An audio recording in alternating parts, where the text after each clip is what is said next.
ರಾಯಬಾಗ ತಾಲೂಕಿನ ಹಾಲಶಿರಗೂರ ಹತ್ತಿರ lorry container ಪಲ್ಟಿಯಾಗಿ ಓರ್ವ ಬಾಲಕ ಸ್ಥಳದಲ್ಲೇ ಮೃತಪಟ್ಟಿತು. ಇಬ್ಬರಿಗೆ ಗಂಭೀರ ಗಾಯಗಳಾಗಿ ಖಾಸಗಿ ಆಸ್ಪತ್ರೆಗೆ ದಾಖಲಾದ ದುರ್ಘಟನೆ ಕುಡಚಿ ಪೊಲೀಸ್ ಠಾಣಾ ವ್ಯಾಪ್ತಿಯಲ್ಲಿ ನಡೆದಿದೆ.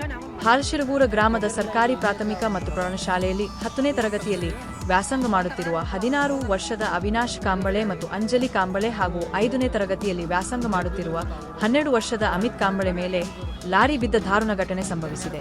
5ನೇ ತರಗತಿಯಲ್ಲಿ ವ್ಯಾಸಂಗ ಮಾಡುತ್ತಿರುವ 12 ವರ್ಷದ ಅಮಿತ್ ಕಾಂಬಳೆ ಮೇಲೆ ಬೆಳಿಗ್ಗೆ ಜವರಾಯನ ಅಟ್ಟಹಾಸದ ಪರಿಣಾಮ ಮೃತಪಟ್ಟ ದುರ್ದೈವಿ. ಮರಣೋತ್ತರ ಪರೀಕ್ಷೆಗಾಗಿ ಕುಡಚಿ ಪ್ರಾಥಮಿಕ ಆರೋಗ್ಯ ಕೇಂದ್ರಕ್ಕೆ ರವಾನಿಸಲಾಗಿದೆ ಎಂದು ತಿಳಿದು ಬಂದಿದೆ. ಅವಿನಾಶ ಕಾಂಬಳೆ ಮತ್ತು ಅಂಜಲಿ ಕಾಂಬಳೆ ಎಂಬ ವಿದ್ಯಾರ್ಥಿಗಳಿಗೆ ಗಂಭೀರ ಗಾಯಗಳಾಗಿದ್ದು ಚಿಕಿತ್ಸೆಗಾಗಿ ಹಾರುಗೇರಿಯ ಖಾಸಗಿ ಆಸ್ಪತ್ರೆಗೆ ದಾಖಲಿಸಿದೆ.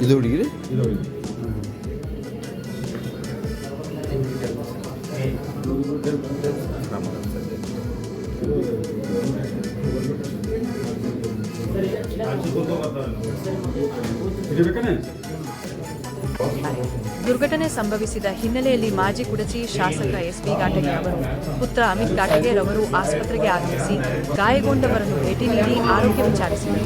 ವರದಿ ಹನುಮಂತ ಸನ್ನಕ್ಕಿನವರ ನಮ್ಮ ಟೀಮ್ ಹಾರುಗೇರಿ.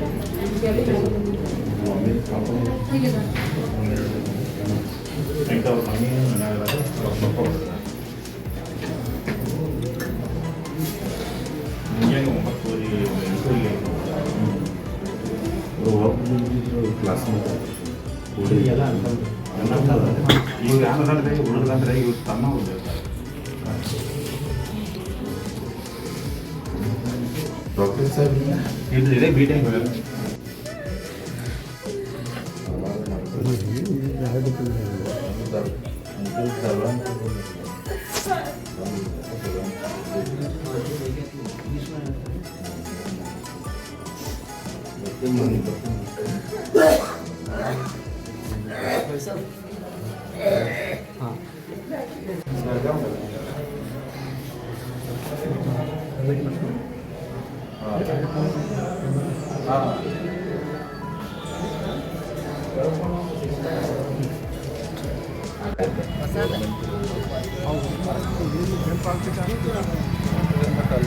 ಅವ್ರಿಗೆ ಅಲ್ಲಿ ತಗೊಂಡು ಕುಡಿಸಿದ್ದೀನಿ.